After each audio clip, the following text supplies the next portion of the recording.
Congratulations on your new Whirlpool washing machine. Let's take a look at how to install it.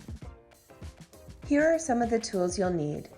A 1 3/4 inch pliers, hot and cold water hoses with flat washers, a level, and a utility knife.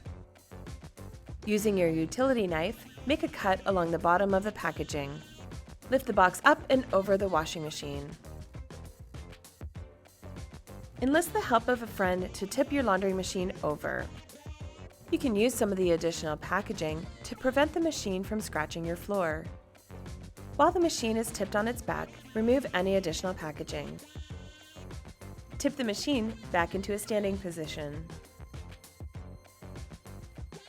Open the lid to find additional materials, including a detergent sample, machine literature, and a drain hose. Now it's time to free the power cord from the back of the machine.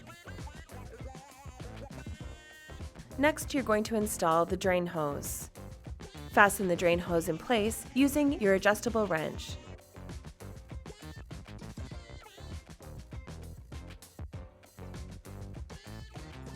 Place your drain hose into the standing pipe.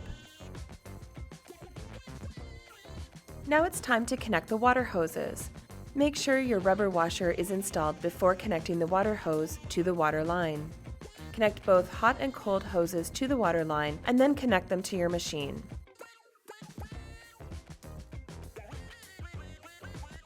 Make sure both ends are secure using your adjustable wrench.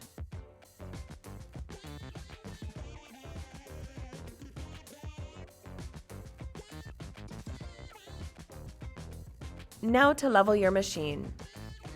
If you find that your machine isn't level, prop it up with a wooden block and make adjustments to the feet.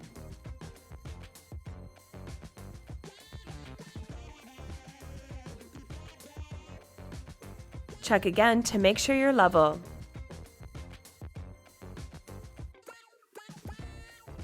Now you're ready to use your Whirlpool washing machine.